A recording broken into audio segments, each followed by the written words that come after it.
Hello and welcome to Be Powerful with Liz and Lee. It's a new day and we're so glad you're here. So you can expect to hear candid conversations on what it means to be powerful. Live authentically, live in the midst of ups and downs, productively, and above all else, joyfully. We are so thankful for you, our community of listeners, and we hope you enjoy today's show.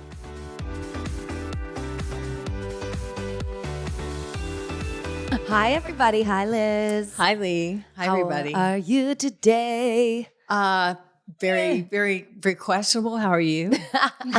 I'm okay. We're 1 for 2 then, so that's good. Good. I'm doing great. Yeah, I'm doing great. Your neck's tight. It's a little tight on my neck. Does it look tight? No, but that's probably just some metaphor for whatever like you're feeling tight about. Yeah. Well, you look lovely. I'm coming in hot. Makeup on a pig, lipstick on a pig. You taught a great class today. Studio. Oh, you thought so? Yeah, it was good. Really Thank good. you, baby. Yeah. It was fun. It's Martin Luther King Day. So that's right. You're not going to get this till Tuesday. Thursday. Right. Yeah, but that's the week that we're in. So a lot of people were in. My daughter got to come to class. That was fun. What? When? She came to the 8:15 and then she went to babysit. She's just busy. Mister. Okay. So anyway, it is Thursday. I'm leading this train because this is gonna be all about you. Oh God, of all the days, I don't know if I want it to be about me today. Well, let's do a trial and see how it feels because this is what we're doing. All right. It is Thursday, January the 18th, fast math. And in 2 days, it is your 70th birthday. And I know we've talked about it a lot. Birthday month and da-da-da. I think people are tired of hearing about it. They're not. I'm not. Yeah. And so 70 is a big deal. You have spent 6 decades being you. Yeah. And I want to talk about it. Not a cakewalk. At least it's not today. Yeah. It's okay. And that's the whole point. Yeah. That, people look at us and listen, we're just gorgeous. And we're so talented. And you're so smart and pretty. And so we got to show them there's an underbelly every now and then. Yeah. This is probably we don't have to show them the underbelly. We're not going to show them the just underbelly. Just know it's there. Yeah. It's there. I mean, in full disclosure, some days you get a lot of news coming your way and, doesn't matter how old you are, you think you've got your ducks in a row. And sometimes your ducks get out of row. They get out of order. And I feel like this morning I've been like herding ducks from different areas of the community. Like some are still in Steel Creek. And I just need to get them back into the more inner city area. Let's go, duck. Yeah. So anyway, I'm a little scattered. It's okay. It's funny. I mean, I generally come on to this podcast just ready to rock and roll. And you go, hey, let's interview you today for your 70th birthday. I'm like, Jesus Christ, I feel like I'm turning 90. Well, you've got 20 years to that. So that puts it in perspective. And that's a really long time. So not really. These decades kind of fly by the way. They really do. Time flies when you're having fun. Yeah. Truly. So let's give it a go, even though you're feeling a little cringy to yourself, but not to the rest of us. And just see what it feels like. Okay. So I kind of want to just break it down and go back between the years of 0 and 10. Oh, that's great. Yeah. Okay. Are we like doing like eras? This is like an eras tour. This is like an eras tour. Yeah. My era from 0 to 10. Yeah. Oh, full bliss. You're a kid. Come on. All right. So let's go back. Okay. Do you know your birth story? Yes, I do. Tell us. Oh, my birth story. No, I mean, I just say big deal. It's January 20th. My mother is in Concord. It's pouring snow. My dad has to drive through the snow. Yeah. She was in labor for like 3 days. That's before they made you do all those things to get the baby out. And I was born colicky and a mess, but I had a blast. Do you know what time of day you were born? Yeah, 7:43 in the morning. I am, as a matter of fact, I had my chart read several years ago. I went through several years thinking I was straight up Aquarian, but I'm actually straight up Capricorn. Ooh, which I'm sense. Not as smart as this. Which one? Like 20th is the end. Are you the end I'm a cusp baby. Which comes first? First is Capricorn. Okay, so we're in Aquarius. Capricorn, and then after your birthday, it changes to Aquarius. Jesus was a Capricorn. Makes a lot of sense. Ding, ding, ding. Yeah, no. And but funny. I have a rising moon in Leo. What does that mean? I'm sorry, my moon my moon is rising in Leo, and Okay. I have something else going on in Aquarius. So why am I going into astrology, which I know Well, no, I think zero that's- about? You don't know zero. Well, I know enough that, I can make a fool out of myself. But no, I do know it. I mean, Capricorns are generally very grounded, very, take material things and make them happen. Mhm. Generally, I think a lot of people that own a business, like I own a business, Right. are Capricorn. Okay. It's kind of a thing we do. And then what's your Aquarius part of you? Oh, my airy fairy, let's just not worry about it. Let's just be creative and let's like pull all the elements from the earth and the sky and the trees and the birds and the things that happen in my head that you always go, it's so weird. Your head is like everywhere. Phil. That's my Aquarian influence. Okay. Yeah. That makes sense. So we'll just kind of bookmark that. You didn't ask me about the Leo. I'm about to as like a guiding light of who you are and how that reflects later in your life. Okay. But what about the Leo? Your Leo's- rising moon in Leo or something? Leo's the king, is the queen, is the sun. Leo's in your life. Anybody that's a Leo, you're going to know it. Actually, my daughter's Clary, Leo. yeah. And my sun sign is in Capricorn. My moon is rising in Leo. So Okay. I have the emotional thing of Leo. Got it. So, You got a lot going on. I've got a lot going on. It's great. I've got water. I've got the sun. I've got the moon. Whatever. I'm good. Yeah, I'm good. I'm grounded and I'm creative. That's a great combo. Yeah. Okay, so you come out of the womb in Concord on a snowy Actually, I day. came out of the womb in Charlotte because they didn't have a working. Well, my mother was like a hospital snob, I believe, because we actually had a hospital in Concord, but she made my dad drive to Charlotte? to Charlotte, and I was born At like Presby? Yeah, I was born at Memorial. It's now CMC. Yeah. Oh, wow. Yeah. And so I was born and then, I don't know. All this. Were you named right then? Oh, this is the best part. So I'm Elizabeth Isabel Clary is my name. Beautiful. With a Hilliard on the end now. And my dad took one look at me and he said, oh, she's too round and soft and sweet and cuddly. We have to call her Liz because Elizabeth is too long of a name. Okay. So you were always going to be Elizabeth, but not necessarily Liz. No, I was the minute my dad's just named me. He just went, she's Liz, period. Done. Got it. I mean, I'm Elizabeth Isabel Clary. But are Elizabeth and Isabel from anybody? Are you namesake? Yes. Or I think we are. But I mean, all of my all mother of is your Elizabeth. personalities? I'm my mother's Oh, namesake. okay. My granddaughter Aubrey is Aubrey Elizabeth. It's a family name we just traditionally carry down. So that's that. What about Isabel? That was an Isabel is aunt? another version of Elizabeth, by the way. In It is? Spain. Yeah. It's it's Isabel and Elizabeth are sort of interactive. And did you not know that? Yeah. So I mean, it makes Isabel- total yeah. sense. And That's so interesting. I just think if I'd been born like in 2000s, they would have called me Bella or something. Or Izzy. Yeah, or Izzy or something. But yeah, Liz. It was just straight up Liz. Straight up Liz. I mean, the minute I Liz was Clary. carried out of the hospital, right? Aww. Yeah. Okay, so now you're home and you say you're colicky. So you're Who remembers a that bad stuff? baby. I just remember being a baby. I mean, I love How being do a you baby. remember being a baby? I remember. I've told you this I before know. on this podcast. Like I recall in the crib. the Crib rails. crib rails, those things. That I was like, this is not fair. I can't climb up. I remember like, how do I get out of here?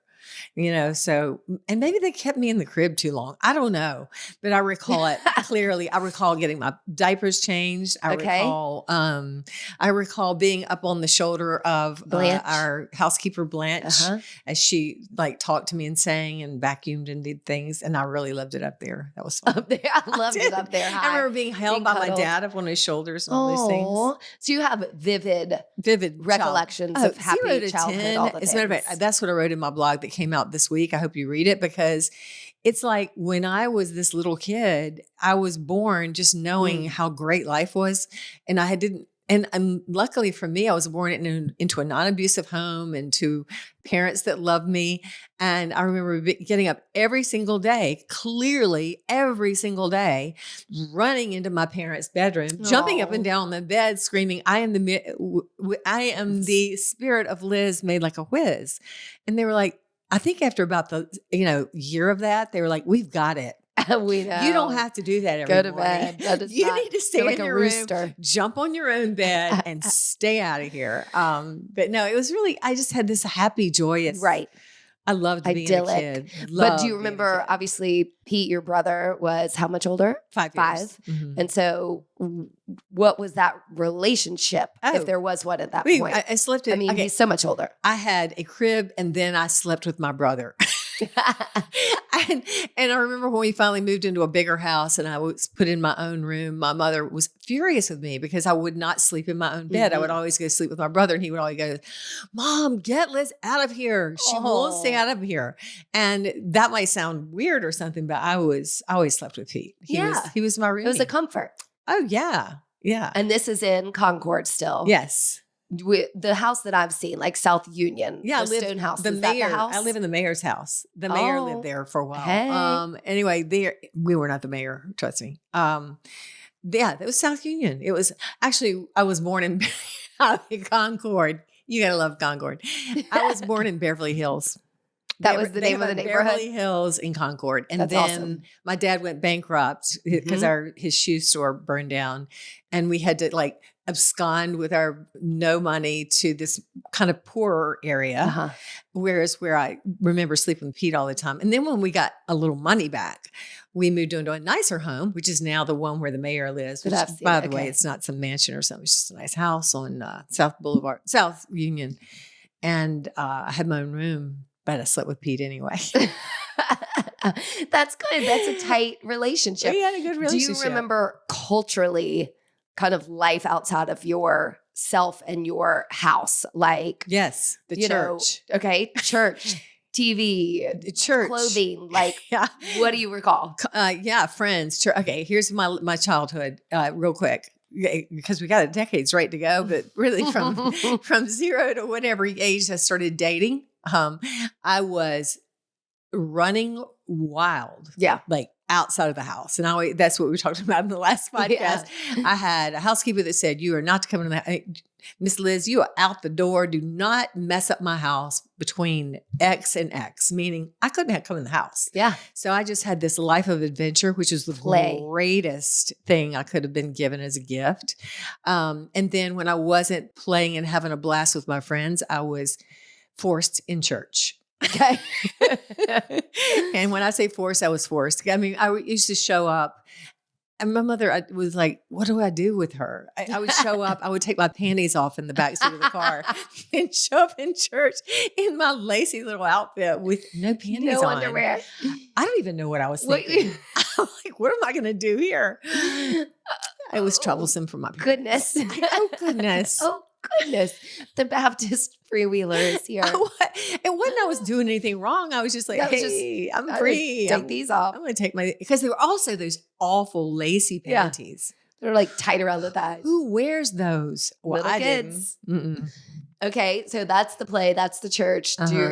School. Well, no. Honestly, I mean, even going into first grade, where I loved my very first grade teacher, Miss Gillian. I liked that. I just didn't like the part about sitting still in class. Sure. If you had to go back, my brother used to go, I bet if they had gone back and studied, you had all kinds of issues like ADD or something, because we didn't go into school. No, I think being a third child was interesting. The high point was I was just allowed to do whatever I want because they were exhausted. They had my sister was 13 years old, and my brother's 5, and they were just exhausted. And they're like, is she still alive? Bring her in for dinner, And then the downside was where they probably had really focused more on I was never taught to read or do anything. Yeah, no one was like, let's read a book. I had to read I knew all about the 12 disciples because I was force-fed that before bed. Right. With this picture book. And I did like Philip was one of my favorite ones. There you go. He was a good-looking disciple. I think it's Philip. Yeah, anyway.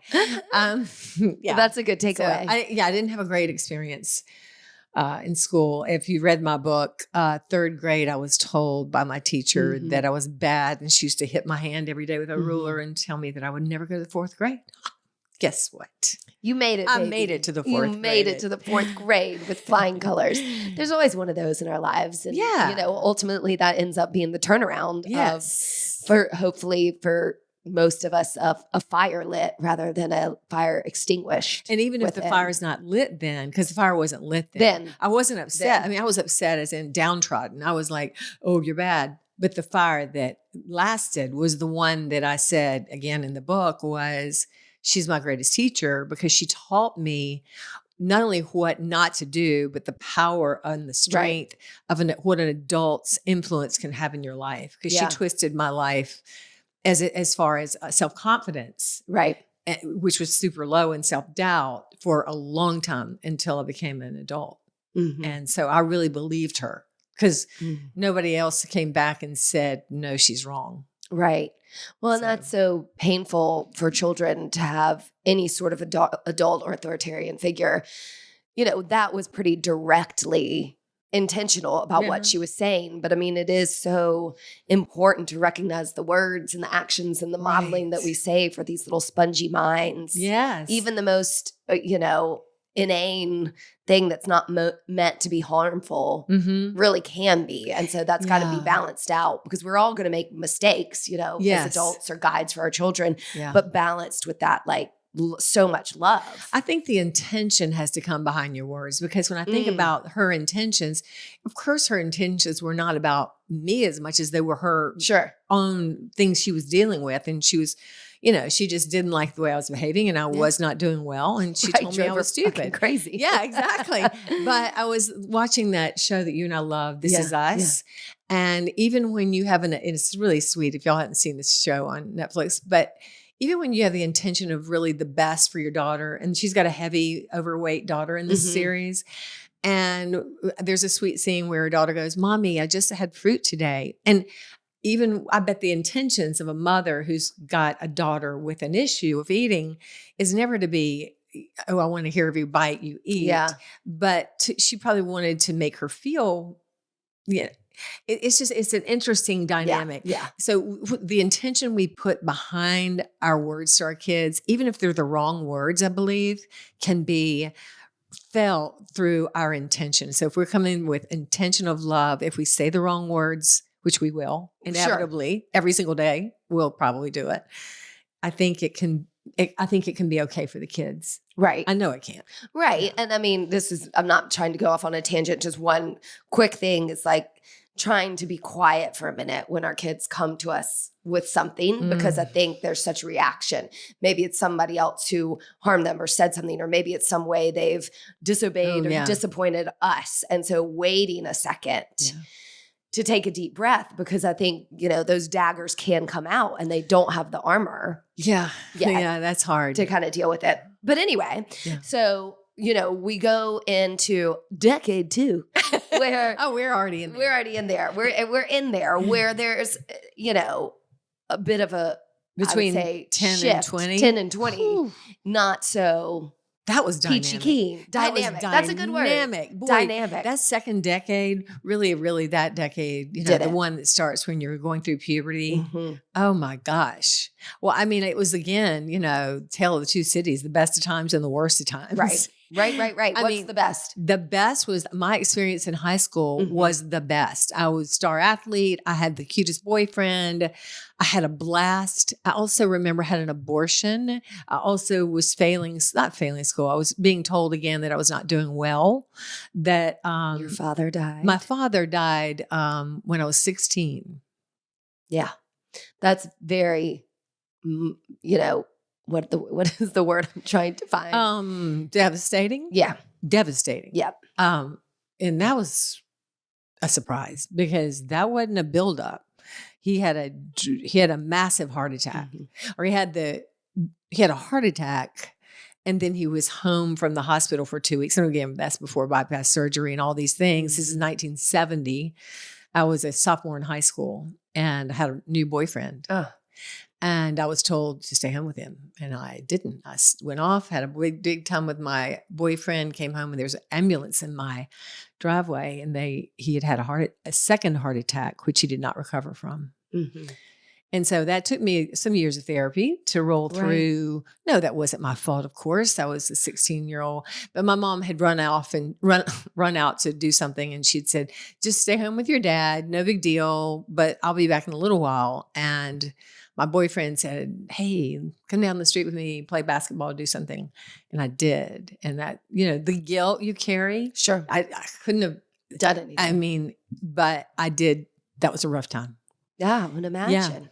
And so right after that, of course, I got myself in trouble. Right. I know. But I do think you've shared with me, and feel free to share it or not, the moments you had to do with your dad before he did die. The best. See, again, these tragedies are so beautiful. And now that I'm going to be 70 and I can look back and see the wholeness of my life, the moments I had of those 2 weeks, because when he came home from the hospital before he actually died, they told him, I thought this is funny. First of all, they said, you need to have like a little alcoholic drink before you go to bed. Who does that to a heart attack? They didn't have anything to calm him down. So he didn't drink, and he started drinking screwdrivers at night. Oh my God. But he had one. But anyway, every day he went on a walk, and I would go with him. So he would wait on me to get home from school. And again, I'm 16. Mm-hmm. So, I mean, and I was terrified because I didn't want to lose my dad. But we would just have these great conversations. And now that I think back on the conversations, he was setting me up for his death. Right. Right. And what a gift that is. And what a painful gift. And you had that. I mean, I'm glad that there were those 2 weeks. And I'm sorry that he died when you were so young. And I'm sorry that you weren't there, but you didn't do anything wrong. I know now. I know. But I don't have to tell the you beauty of him is I'm a lot like him. I know. And so I like that part. I love that part. So you found yourself then pregnant. I mean, circle of life. Circle of life. You want to talk about it? I mean, no, that was interesting. No, and I will tell this story, and I think I might have told it on the podcast maybe when we first started. It was so weird. My dad died in February, and this is 1970, and my brand new wonderful boyfriend's dad died in June of the same year of a heart attack. And we felt like we were these two people on an island of grief that we didn't know anybody our age. No, there was nobody our age whose fathers had died. Yeah. And so one of the things that I say, that I know, is we really found comfort in each other. Yeah. Well, we started having sex. Makes absolutely perfect sense now. Right. And we knew, the consequences of that could happen, but I'm sorry, we were in the middle of grief, and we had this love. We had a really deep love. It was a great high school love. And I found myself pregnant by the following February. And that was before Roe versus Wade, which you can look back at that podcast. And I hope you will. I hope you'll dial that one back, because that's why it's so important to me to be a spokesperson for and an advocate for the right of every woman and everybody to have access to health care, but particularly to reproductive health care and to abortion. Abortion is not an easy. It's the most horrible thing I've ever. One of them. Now I've been through a lot of things, but at that point it was quite devastating. But the other end of that would have been much more devastating. Right, and that's the truth. And I know that to be the truth. For you, for me, and that's what matters. Exactly. And I'm proud of you. Thanks. I mean, my mom was my mother was the strength there. Yeah. My mother to have lost her husband. My mother lost her to have husband. a child come home and say, "I'm pregnant." Can you imagine? She's like, "Wait, what?" Yeah. So, and my mother was a Baptist Sunday school teacher. Who happened to be on the board of the Florence Crittenham home here in Charlotte, which is the home for unwed mothers. So she was active in helping unwed mothers have housing and food and help in getting jobs or the next steps in life. And she took it upon herself to say, I will not put you through that. Right. And she found ways.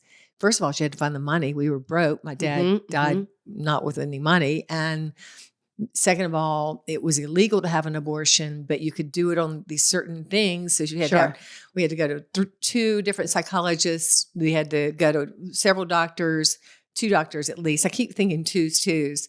There was Okay. rules in place, and when you think back about 16-year-old, 17-year-old, I was so like blindly going into these appointments, and they were asking the same questions to me over and over again. And I was terrified. It was the most horrific thing. So no, having an abortion was not a highlight. No. But I would do it. I would do it again. Low light, maybe. Yeah, it was. I would do Right. it again, and I hope that we can do this for our children now, or women Right. that are young adults, that we will not force Leave them them to give birth to a child Yeah. when the circumstances are not going to work. Right. And it is, to me, so criminal that we would do this to a young girl. It really is. It's, and I know that the other side of that would say it's criminal not to allow a child to Sure. come in. But, it's always between you, God, and your doctor. Yes. It's not between you and your congressman and your doctor. So we kind of skirt, just glaze past second decade of death, pregnancy, high school, college, boyfriends, all the things. You do a stint at Elon. Oh, yeah. No, it was, Fighting Christians. Fighting Christians. Hell That's yeah. what they used to be. I loved it. I was told I was not very smart by Gonna go to anybody. college. I have this in the book too, about the teacher that told me, and I was making like a B in her class, for God's sakes, that I should be an airline stewardess and not think about going to school or to college. And I was like, what? Anyway, another crash and burn, Again, thank you, Mrs. Stewart. You're now dead, so I'll say your name. You just lifted me back up. Right. Every time somebody crashed me and burned me to the ground, I just went, well, but hey, look at me. I'm here. I can You're think Liz the straight. Whiz. I'm the spirit of Liz made like a whiz. So watch this. So I went You're to so Elon, lucky. had a you blast. have that. Yeah. Yeah. You really have that. And that's why I say, don't try to crush any of these great spirits that are coming into this world. We have an innate knowledge that we're incredible humans, all of us. Mm-hmm. And the minute we start telling them that they're not, some of us forget faster than others, but we all forget. But somewhere I kept it. Good for you. It. Yeah. Good for you. You always have. You're yeah. an inspiration Thanks. for sure that way against all odds, really. Thank you. Well, it feels like it sometimes. Okay. So do you want to fill us in on anything else or go to 3 proposals? Oh, no. But 3 proposals. How about 3 acceptances? Right. Yeah. No, I had a great time at Elon for that year and a half or 2 years that they allowed me to be there. Now, I actually had to bow out. I was letting my grades fall, but my mom couldn't afford it anymore. So I decided to come. No, my mom was going to do whatever she needed to do, but I decided to bite the bullet and go to, which is a great community college, Central Piedmont, get my dental hygiene license, and which is impressive, and become the very first entrepreneur in my family. I was a dental hygienist entrepreneur. This was in your 20s? Yeah, I was 22, 3. Okay. Like so you're back in Charlotte working as, you go to dental hygiene school, you work as a dental hygienist for multiple people. You're making a ton of money. It's gross. Okay. That was an exaggeration. You don't make a ton of money in whatever that was, 78 or something. Sure. Oh, I wasn't even born yet. 77. I was working on commission though. I did myself a deal. First of all, I'm like, hey, I've got some skills. I've got my little hat and my little pen. I've got, I passed the national and state boards.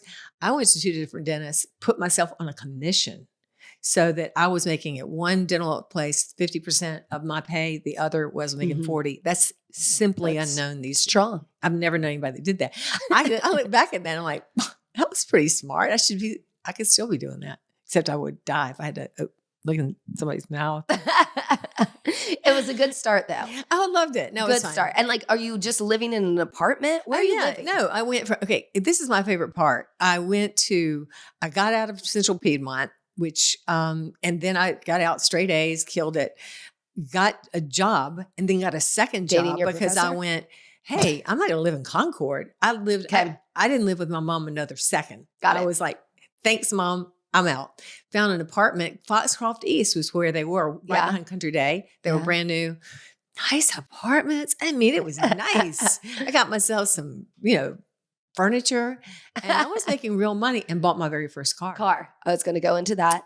First car, baby, because nobody bought me a car. And I was like hitching rides with whoever I could find. My mom was taking me to school every day. So when I bought my first car, I bought the TR7, a British racing green that was it was similar to my car I drive now. Like it's not about the function. It's about the the look. It's about the ride, It's about the experience. I mean, I wasn't a mechanic, and this was a serious car. race. It was a car that, you better know what you're doing in this car. It was a stick shift. All my brand new cars were stick shifts. But why before that car were you so into cars if you'd never had a car? Because I wanted one. And I went, well, hell, I'm making some money now. I'm going to go out and buy myself a nice car. Okay. I've never bought a bad car. No, I know. And I have been hungry because I will go without food and clothing for a good car. Yeah. I know how weird that sounds, but I mean, I own that, and that's the way I feel. Okay, I'm going back to like culturally, besides those things that have happened in your life, schooling, family, what was going on in the world around you, 60s and 70s, that felt impactful during can you imagine times? growing up during the Vietnam War? No. Can you imagine? My brother is, doing he's like throwing chairs and desks through windows in Chapel Hill. Protesting. War. I just kept wishing that I was just a little older then. Because I wanted to be a part of that. Oh, wow. I really wanted to be a part of the Vietnam protests, but I was too young. I was like still, middle school or something. And so I grew up during the Vietnam thing. I remember being a freshman at Elon when Nixon, the president then, the war stopped. Oh, I'm sorry. Let me go back there for a minute. The very first thought I remember about the Vietnam War and being at Elon the first freshman year was they stopped the draft. And my boyfriend at the time was high in the draft. Wow. And so they pulled the draft and then we got out of Vietnam. And that was huge. And then the 70s happened. Hey. And then it was Let's like have some fun. Platforms and do a little dance, make a little love, get down tonight. And you were all up in it. Oh, are you kidding me? Right.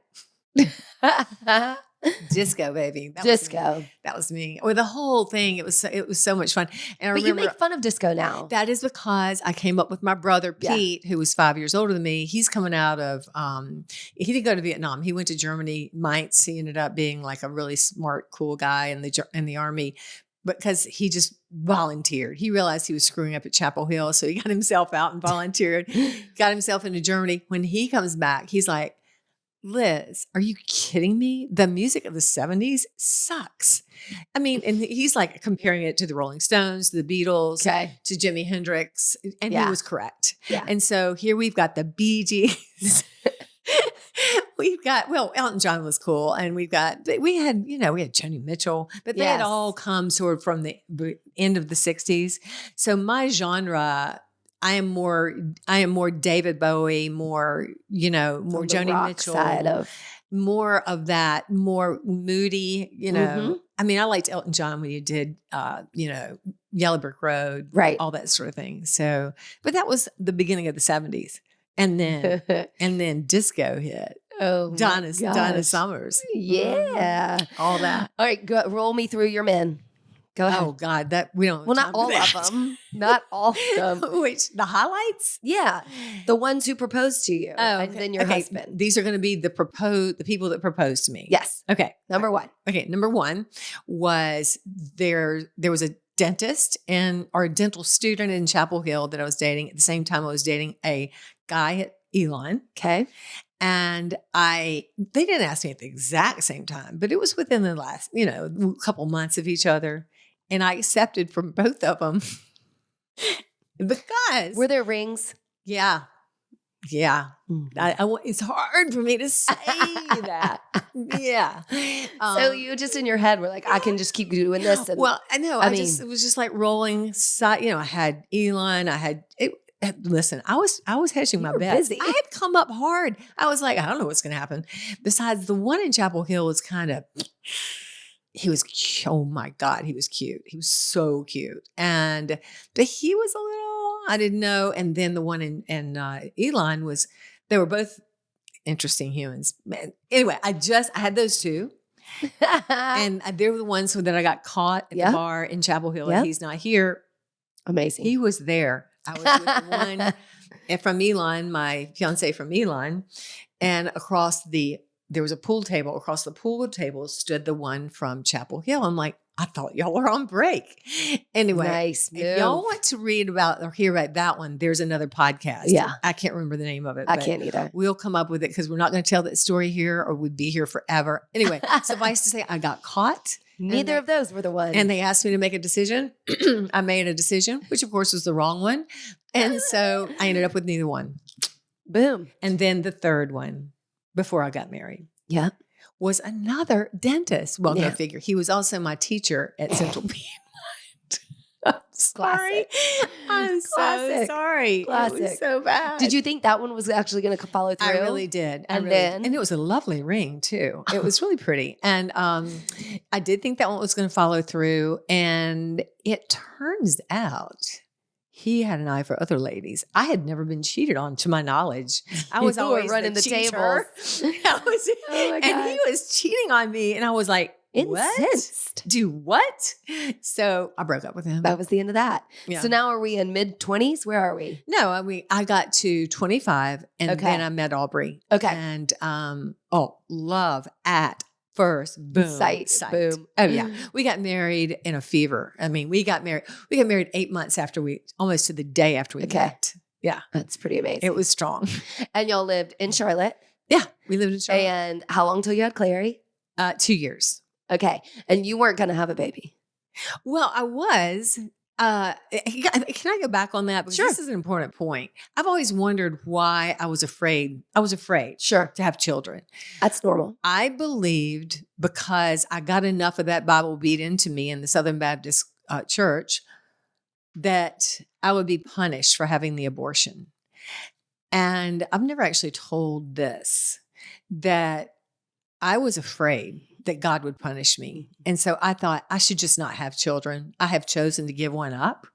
So I should probably go childless. Mm. But I do remember the morning I woke up and I just was, and I don't know. I just looked in the mirror and Yeah. I just went, oh my gosh, I want to have a baby. And I had this feeling that was so strong. And I just told Aubrey, and Aubrey was like, yeah, okay, great. That's cool. And we got pregnant fast with Clary and had her. And right after I had her, here's another truth I've never told. I went, she's perfect. Mm-hmm. Thank you. Mm. And that's enough. And I like to say, oh, that was enough, as in I can't handle anymore. Mine was more like, I'm not gonna push my luck here. Right. I still all had I'd guilt. ever I mean, wanted. when I talk about people needing to go into therapy, I did, and that was because of the abortion. Mm-hmm. That was because of the shame and guilt I felt coming from not only a religious tradition, but a community this society we live in that has women in a second class position, Mm-hmm. subjugated to the whims of a man. Sure. I'm like, where is the fault of the young father? You're going to also ruin both of our lives. It was just, now that I can look back on it in hindsight, because it really is clear in my eyes, 2020 now, because I was lucky that I had a mother that took care of me, that I had this abortion. But even though, God, it all goes back to that abortion. I know. This is no joke, you all, but you have to allow it. And then you can't, or you can, but you can hope to support those people that do that. Because the reason I had one child is because I was afraid God would punish me. Mm-hmm. Mm-hmm. And I just couldn't bear anything going wrong. And I loved Clary to this I day know. so Well, much. and whomever blessed you Mm-hmm. very, Yes. very deeply, Yes. and richly. Very much. And if we can, I want to kind of dip back into your mom for a minute because, here we are after what you have gone through, but also what she has gone through Yeah. with 3 children, with Vietnam, Yes. with trying to, keep herself financially stable. She Yes. never remarried. Never remarried. Right? And used to tell me, I will. And I, every child wants to believe their parents had the greatest marriage on the planet. I kind of think my parents did. And I could be wrong, but I saw them. And it's more than what they say to you. You see them together. And I really saw them. And she loved him. He loved her. Theirs was a love match. She was burned hard by, she got married at 17 because she got pregnant. Ha! Isn't that strange? There you go. And her first baby died. Mhm. And she had my sister, my second baby, with this same guy who left her Mhm. for another woman. You know, my mother, think about where she came from. Yeah. And this all happened before she's 19, and she starts all this process at 17. She's been left by 19. Mhm. And when she met my dad, and it was the beginning of World War II, or not the beginning, but it was during World War II, and he had to go to the war, or he chose to go to the war because he was already in his 30s. He was pretty old to go to war. She said, I will not marry you until you return home safely. So she wasn't going to be one of those widows. She just was like, I am going to set some terms in life. And I can look back and now and see how she had to do that within the constraints of her society. She was strong. Mhm. And she said, and now I'll marry you. And it was a love match. It was embarrassing to us sometimes. Yeah, really. So she had your oldest sister. Yes. And then waited for your dad to come home from war. Mhm. They got married, had your brother, had you. And had me. Yeah. Yeah. So what do you feel like that pivotal time in your life, your teens and your 20s, what did she give you the most? Strength, love. Mhm. Oh, first love. Okay. Strength. Like, yeah, strength. Yeah. Yeah. I mean, that is a whole lot of Sacrifice. strength. You know, Right. it's not martyrdom too. There's a difference in a strong woman who gives not out of being a martyr. My mother was never a martyr. She was never let you walk. Never You don't doormat. walk on her. Right. You don't walk on her. But her strength of character, her strength of love is who I want to be. Yes, you when I are. grow up. You are. You are 100%. And I love that. Can I ask, so do you feel like with the multiple engagements or like your penchant for these Penchant. for That's these a good word. men, Mm-hmm. did your dad's death at that have Yes. anything to do? Everything to do with it. Okay. Well, first, I went back to the story with the reason my boyfriend and I even were together. But then first of all, can I just say something for women? I had a great time with guys. Yeah, exactly. I love sex. Okay. I love flirting. I love being loved. I loved loving. I love being alive and having fun. Yes. And I never understood why, but it was beat into me that, you know, don't be a wild woman. Mhm. Don't be frivolous. Mhm. Don't be this, that, and the other. But I beat into you culturally, church, your mom. church, you can't help it. If you're Christian, Baptist, it's there. Yeah. And I got some great learning things from there anyway. So I love that I was a Baptist and Christian. But the thing about my dad dying, yes, I was so Searching for a distraught. man? For 2 years of my life, I lost a dad and I had an abortion. Right. So this is all happening at once, death. And all of it feels very guilt-ridden and driven from me. And so some of it was the hell with it. Yes. And then some of it really, probably more of it was just like, I really enjoy the lusciousness of life. Right. And so Makes sense. I'm going to do enjoy that. it. And then if somebody criticizes them, well, you're exactly right, because I am all those things. Right. Yeah. Right. Okay. So just wanted to touch no on that. regrets, by the way. No, I Not don't think you one do of have any. those on any of you guys. Sorry. Look, we're here where we are. It's Yeah. all worked out. I mean, Yeah. I think that's the only way to look at it, really. Yeah. It's a long storied life and it's meant to be And how beautiful to messy get older. and beautiful. Yes. And it's funny how I tear up still, and I mean, it's there. Right. Because life to me is so visceral, and so yeah. I can touch it, taste it, feel it to this day, all the feelings, Yeah. and I don't want to lose that. Yeah. That's who we are. And for us to push that stuff down is just going to make us sick. And I love that. life. I love you. Yeah. I love the adventure that we have together. You know, I mean, we have a lusciousness to Right. our life that just thrills me. Thank you. And I don't feel like getting to be 70. it's some kind of milestone. And what I Right. told you and Abby the other night, I'm like, I'm always going to be acting a little bit nuts. And people are going to think now it's just because I'm older. Nope. No. Now And we know it's it's just who you I are. love life. And we're grateful for that. And I think that, really explains why you are here so youthful and Mhm. exuberant and in touch with life and feelings and being the Capricorn Aquarius grounded and creative all at once. It's a mesh. But don't land the plane. I want to go into motherhood and career. Ah, So first of all, yes. it's 1979. I'm born. What are you doing? Wow.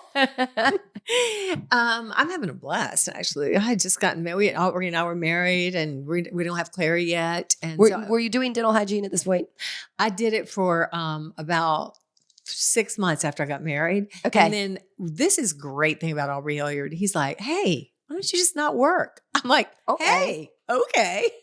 So I did. And I became this like lady of leisure for I couldn't handle it very long. Yeah. But we had a blast. We were just having fun. Fun. And then I had that moment where I wanted to have Clary. Got it. Clary. Where were you going? Because I was going to say something. Oh, I was just like, okay, we're in the 80s. What's motherhood and your career in modeling? Yeah, motherhood was great, except that And terrified me. It was like, oh, wow, this is 24/7, isn't it? She's still here. But I know, I really loved Clary. She was, still do. Okay, Yeah. still do. But as a baby, it was like hard. Right. And we didn't have nurses and things like that. You had your mom. I had my mom. Right. And I would call my mom at like 4 p.m. She still worked. Okay, Mom, can you come by right after work? She goes, I have 49 more minutes and I'll be there. So she would come by. She worked in Charlotte and would, rock Clary and do things while Aubrey and I would have dinner. That's really so fun. nice. It was lovely. And yeah, so I was just having, being a young mom is what it is for all young moms, probably just terrifying and beautiful and tired. You're just tired. Did you lose yourself? Yeah. Yeah. I didn't know where I was. I thought I was just a feeding machine. Clary was like every 2 hours on the boob. I'm like, and then I remember binding my breast. Sorry, guys, if you don't want to know these things, I won't tell you, but I'm telling you. I nursed her for as long as I could. I mean, but at 4 months, I just put like ace bandages around me. God. We're going to learn to have some formula so I can leave the house, so I can go to the bathroom. She was like ravenous. Well, y'all are, have you met Clary? 6 feet She tall. needed a lot of breast milk. So yeah, That's funny. I know it's fun. And then I started modeling, and I started doing that when she was like, oh, what was she? I don't know, 2, 3, something like that. Okay. Yeah. Why modeling? Why not? I mean, because they approached me. Okay, right. They approached me. They said, and I was like, oh, by the way, I have a child. I'm like, what are you talking about? I'm not 16 anymore, because I'd done a little bit when I was young. But, here I was almost 30. Yeah, I was 30. Then 20. Yeah, I was 30. I had a great modeling career starting at about 30. Mm-hmm. I mean, a great local. I didn't go to New York and do all these things, but it was very lucrative around here. That's awesome. In the southern part of the United States. Region. Went to some other places, Chicago, Midwest, and things like that. Sometimes it never was straight up New York, but I loved runway. You're good at it. You still strut it. I loved it. It was fun. Okay. You did say you were going to say something, and I think I pulled back. I'm sorry. That's okay. No, forget. I mean, I think every experience that I've had, for instance, going from motherhood, which was the most important move I ever made, probably, and then going into my modeling, which everything I ever did was about, I wanted to see how I could change it and Interesting. do it. Yeah. And I became an agent to this little group of people we had called the Mannequins here in Charlotte. And I would book us out as a group, and which made all our agents. I had my own agent, very upset with me. But I was always looking for a way to organize a group, and to sometimes buck the system, but also to make money. I think it's fascinating to me. Making money is not about the money, which I do love actually, but it's also about the creativity of taking something that you have some ability to do and really taking it as big as it can go. I love that. And so I got I I started with dental hygiene, but then I got a real taste of it with the modeling. but I loved modeling. It was one of the greatest, laying the groundwork for. And if you can be a model and handle all the things like the rejection, Sure. as well as handle walking on the stage with 2,000 people watching you walk, and as well as all of the things that go along with the modeling world, then you can pretty much, Handle anything. you can handle life. You know that life is not that important. You are an actor in this life. You're in a way. I mean, my spirit is my spirit of Liz, made like a whiz, is not always what I'm doing. Right. But the inside of me had to always be in control. The whiz part had to always be in control, especially as a model, because you are hired on your looks. Yeah. That's you know, I wouldn't go on that. real well. I don't go on that. I didn't believe it. I knew I wasn't pretty or the prettiest one in the room. I knew I had something. Yeah. But I wasn't the prettiest one in the room. Yeah. So I had to bring something else to the table. Well, you are the prettiest in the room, I think. You are. And Bye. You had so many great friends from that time. I still do. That you still do. That was another community thing. This is the thing that leads me to Hilliard Studio Method stuff, is that's when I realized women were not supporting each other, or women did not feel supported. So I was 30 and had a lot of younger model friends, and I became this mama, the supportive. Yeah. We're going to take care of each other. I'm getting this job. I'm going to get you this job too. And by the way, you're going to pay me 20% when you do. Right. So it is that was my business plan. It wasn't all just like empowering women. No, I mean, you had a good business plan. Was, but it was also teaching me and them. Right. How to find an opportunity. Yeah, it's an opportunity. And you're not going to you're not going to be the martyr. You're not going to be a martyr. You're going to be a partner. I've got this job. If you would like me to get you this job, I will support you. What will you do? It's to me, it's a real symbiotic exchange of energy like we do now. Exactly.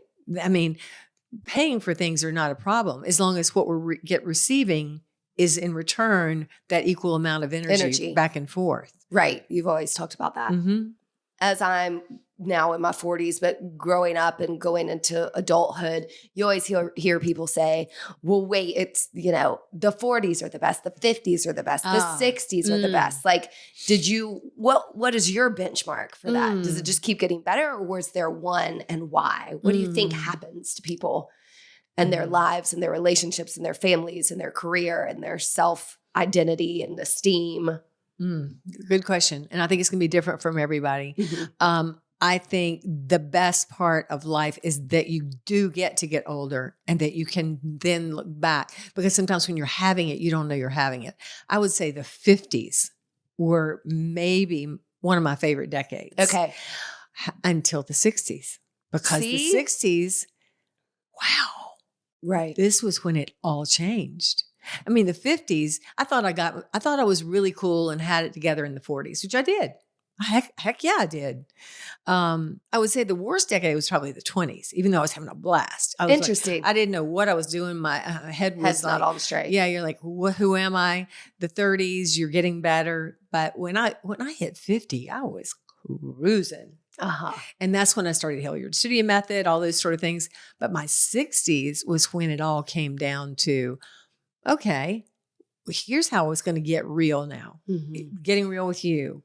Making a life change that says no one has to get stuck in any place in their life. Right. And I'm not stuck now. As a matter of fact, I'm so excited about turning 70 that I'm like, okay, that number has a great ring. I like 7. And I want to see what happens now, or what I do to make it happen now. Because what we do is things come to us. I think that I know that we attract, because the opportunities that have always come to me, I feel like I've attracted them to me. Right. And so I've got a lot of conscious areas that I'm bringing to me now. And the older I've gotten, the faster that happens. I'm more skillful and spiritually bringing things to me so that I can materially make them happen. Does it make sense? It does make sense, because I know you and I see it work. And to me, you're like a magnet. I mean, and just listening to you talk, like I almost just burst into tears, and I probably will, because I'm just so grateful for you. I just ache to know everything about you. And I'm so grateful you're here. And I'm so grateful you're with me. Me too. I mean, I can't believe that I get to be with you because you have so much to give. I do. And I appreciate it more than anything in the world. And I just love you. And I want to celebrate you forever. Thank you. Oh my gosh. You did There's not enough words. That makes me happy. There's not enough words. And I'm not sad that I missed all those decades of your life. You should never have been around because it would not have been good. I don't think we'd be where we are. No, we wouldn't. It's fun to hear about. And I love you so much. And my heart is just so full for you. Any pain of yours is pain for me, but I know that it's just made you this beautiful being that you are. Thank you. You're welcome. So much. And thank you all for listening to us talk in this moment, because the gratefulness, the beauty of this aging process that we're all doing, and you're aging, we're all aging, is being grateful for the experiences and the things that we already know. Mm-hmm. And we sometimes don't know we know it. That's exactly right. And we do. We know it. Yeah. And we think sometimes we're in the worst of the worst, the trophiest of the valleys. And to have that patience and kind of see that as an experience to get to the other side is usually miraculous and well worth it. Thank you. And I just realized that you said to me right before we came on the podcast, and I was having a moment of upsetness. I was upset. Mm-hmm. I really was. I mean, things happen. Things happen. And so I hadn't quite processed that thing yet. And so by simply, you just gave me the gift, really, I suppose, of reflecting on my life. Mm-hmm. And the words are powerful. The words we say are so powerful. And speaking it filled me back up with the energy that I needed to feel better about the circumstances that were happening. So thank you. Good. You're welcome. I'm glad you feel better now. And I don't, mean to skate through 40, 50, 60. I think a lot of what we've talked about is 60s. I mean, what is there anything kind of in those? Well, let me say this. Let me say this, because we didn't talk about the 40s. And 40s are where a lot of people that are like coming to the studio are headed to, or they're in it. Yes. That is a period of real change. Mm-hmm. The 40s are where your body starts to change, like you did when you were going into adolescence. Right. So you're perimenopausal if you're a woman, or if you're a man, you're sort of in your career. We start to change. We start to go, oh, this is life. Yeah. Look at this life I've done, or whatever's going on, divorces, changes in jobs, and all those things. It can feel challenging. I remember being 42 or 3 or something like that, and starting to notice my body not as nice as I wanted it, and having like a little, So we're having these conversations now because you're 44. And so your body changes with the hormones and all that. But also, I was coming at the end of a modeling career, which, by the way, I was still modeling. And I just, in these changes, you really become a real adult. I mean, you have to be. You're not just playing house you anymore. Have to, you really are. And you just have to take a little bit more responsibility, or I did. Right. Speaking for me. And I remember being sort of devastated that I was no longer able to run around and have fun being a model. And that sounds trite. It is what it is. But it really was a passion. Right. And so it was a passion that I had to take that passion and channel it to the next thing. And so then every time I see that something is coming toward a finish, now I'm not so sad about it. I notice it. I say, oh, I won't be sad because that has been incredible. Where does that lead? So where does the next step lead? That's beautiful. Yeah. And so That's that happened powerful. in the 40s a lot. Okay. 30s, you're just trying to Juggle. breathe with children. Breathing with children should be called the 40s, the 30s. Yeah. Or suffocating. Whatever it is. And then holding your breath. Then you're just cruising. I mean, if you can get to be where we are now, or I am now. Right. If you can stay healthy, please stay healthy, because it's worth living this long. It really is. And I hope no matter what is going on in your life, however many years you have on this planet, I hope you're taking a moment to breathe it in and taste it and feel it and thank it. Thank God you're here. is such a gift to be alive. Yes. And I'm excited to be here. It's a gift for me and all of us. Do you have any, like, when you get to this point, when you're approaching 70, do you have any feelings about that other than? Except laughter. What do you mean besides laughter? I'm like, what? 70? Right. It just is. I'm in the winter time of my life. Right. So generally we don't live much past 100, right? So I know that if I'm really fortunate and continue to be healthy, I've got 20, 30 years, maybe I don't, but that's okay too, because I feel comfortable in my passion for life. Mm-hmm. And that's hard to say That's why two you're words in here. the same sentence, passion, comfort, because passion leads to discomfort, but being comfortable with the uncomfortable of change and embracing it is my passion. And that's what I will continue to do until the breath is done. So Please do. I will with you, I hope. Yes, please. I'll be there. Yeah. I will be here. I will be there. I will be anywhere you are. Me too. I love you. I love you too. Thank you for sharing. Thank you all. Appreciate that. That was a lot. I like it. Thanks. Love you. I love you. Thanks for listening to us today, wherever you get your podcasts. And remember, you can now find our podcast on YouTube. Yeah. If you liked it, please share, rate, and review. We love 5 stars. And we hope you'll work out with us online or in studio at HilliardStudioMethod.com.